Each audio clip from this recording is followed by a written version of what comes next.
আমি তো বুঝতেই পারছি না কোথা দিয়ে জলটা ঢুকেছে। হ্যালো বন্ধুরা, আশা করছি সকলে ভালো আছো আর সুস্থ আছো। আমার চ্যানেলে আরেকটা মিনি ব্লগে তোমাদের সকলকে স্বাগত। যেদিনের ব্লগটা শ্যুট করেছিলাম সেদিন ছিল প্রচণ্ড বৃষ্টি, মানে গত পরশু দিনকে যে বৃষ্টিটা হয়েছে সেই বৃষ্টিতে আচমকা দেখি আমি রান্নাঘরে গিয়ে দেখছি এরকম অবস্থা। দেখো, পুরো আমার পায়ের পাতা একদম ডুবে গেছে, এত প্রচণ্ড পরিমাণে রান্নাঘরের ভেতরে জল ঢুকে গেছে। তবে আমি একদমই টের পাইনি, কেননা কোনো দিন কোনো ক্ষণে আমার রান্নাঘরে এরকম জল ঢোকে না। আর আমি তো দুষ্টুকে ঘুম পাড়াচ্ছিলাম, দুষ্টু কাজ ছিল, দুষ্টু জ্বর এসেছে, তো দুষ্টুকে আমি ঘুম পাড়াচ্ছিলাম। তো যখন ঘুম টুম পাড়িয়ে গেছি, আমি অর্ধেক রান্না করতে করতে গ্যাসটা বন্ধ করতে করতে গেছি ঘরে।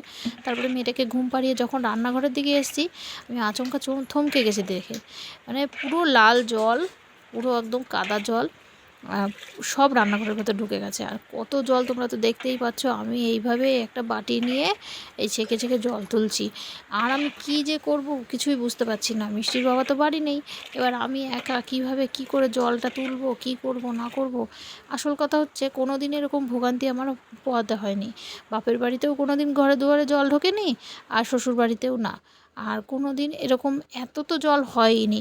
আমাদের যে 2000 বন্যাটা হয়েছিল তখন কিন্তু আমার বাপের বাড়ির সামনে দিয়ে জল গেছে, আমাদের বাড়িতে ওঠেনি। তাই জন্য এই জলের ঝামেলাটা আমার, বা জলের যন্ত্রণাটাও যাকে যেটাই বলো, আমার কিন্তু কোনো দিন পোহাতে হয়নি। তো একবার আমি এই মগগুলো নিয়ে আসছি, এটা দিয়ে মানে ভাবছি ঠেলে ঠেলে এই নালাটা দিয়ে জলটা বের করে দেবো। আর হ্যাঁ, নালাটা কিন্তু বন্ধ ছিল, নালাটা একদমই খোলা ছিল না, নালাটা বন্ধই ছিল। তবে আমি পরে নালাটার মুখটা খুলে দিয়েছি।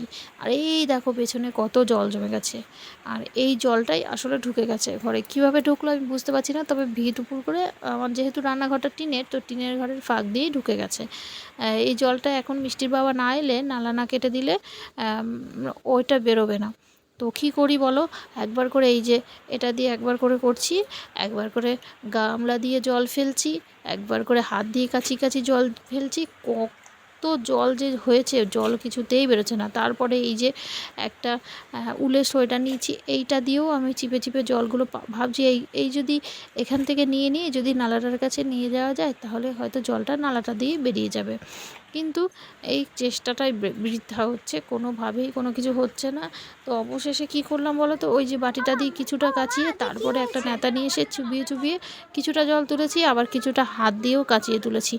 আর তারপরে মোছার পরে উড়ে কাদা, কত কাদা, এই দেখো কাদা, বালতি বালতি কাদা বেরিয়েছে। আমার জীবনে এরকম এক্সপিরিয়েন্স এই প্রথমই হলো, এর আগে কোনো দিন এরকম হয়নি। আর আমি মুছতে যে কতবার জল পাল্টালাম আর জলকে ফেলে দিয়ে আসলাম, তারপরে যে কাদা, সেই কাদা কিছুতেই যাচ্ছে না। মুছেই যাচ্ছি, প্রায় বললামই তো 2.5 ঘন্টা আমার টাইম লেগেছে। আর মিষ্টি ক্যামেরাটা করেছে পুরো ভিডিওটাই, ভাবলাম তুলে রাখি, পরে ভবিষ্যতে দেখতে পারবো যে আমার রান্নাঘরেও এতটা জল ঢুকেছিল। তো মিষ্টি ক্যামেরাটা ধরেছে। আর এই দেখো রান্নাঘর মুছে টুছে রেখেছি, ওইদিকে সব জিনিসপত্র এখন উলটপালট। এটা পুরো শুকাবে, তারপরে ফ্যানটাও দিয়ে দিয়েছি। সব ক্লিয়ার করে দিয়েছি, ওগুলো সব পরে সেট করবো। আপাতত এই অবধি আজকের ব্লগটা।